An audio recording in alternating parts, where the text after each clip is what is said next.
দ্বিতীয় মশলা বলেছিলাম সিটি গোল্ডের চুড়ি পরিধান করে নামাজ হবে কিনা। সিটি গোল্ডের চুড়ি পরিধান করে নামাজ পড়া হলো মাকরু তাহরিমি, নামাজ হবে না। যদি সিটি গোল্ডের চুড়ি পরিধান করে নামাজ পড়ে তবে ওই নামাজকে আবার দ্বিতীয়বার ঘুরিয়ে পড়তে হবে। সিটি গোল্ডের চুড়ি পরিধান করা হারাম। জি, তারপরে আমাদেরকে আরেক ভাই প্রশ্ন করেছেন যে আসসালামু আলাইকুম হুজুর, আমার প্রশ্নটা হচ্ছে মেয়েরা কি সিটি গোল্ডের চুড়ি পরতে পারবে? জি, মেয়েরা সিটি গোল্ডের চুড়ি পরতে পারবে কি পারবে না এটা নিয়ে মতভেদ রয়েছে। আহলে হাদিস এবং হানাফি দেওবন্দি একমত যে পড়তে পারবে, কিন্তু বেরেলভিদের মধ্যে কিছু আলেম কিছু মুফতি বলেছে যাবে, আবার কিছু মুফতি বলেছে যাবে না। জি, আমরা বলি যাবে। তার দলিল কি রয়েছে?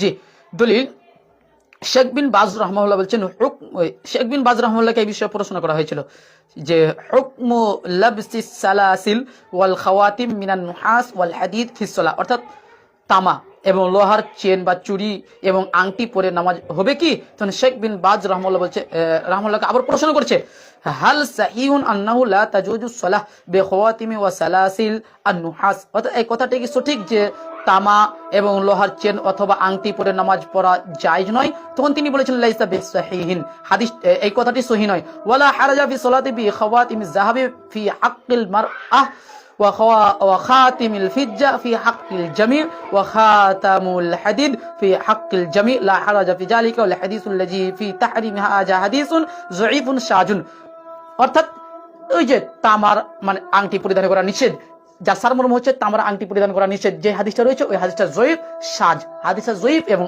সাজ। এটা রয়েছে ফাতাওয়া নুরুন আলা দারব ইবনে বাজ 7 খণ্ড 299 পৃষ্ঠা। অতএব তামার আংটি মানে গোল্ডেন সিটি গোল্ডের চেন অবশ্যই পরে আপনি মহিলারা পরিধান করতে পারবে, কোনো সমস্যা নেই। জি, তারপরে আমাদেরকে আরেক ভাই প্রশ্ন করেছেন যে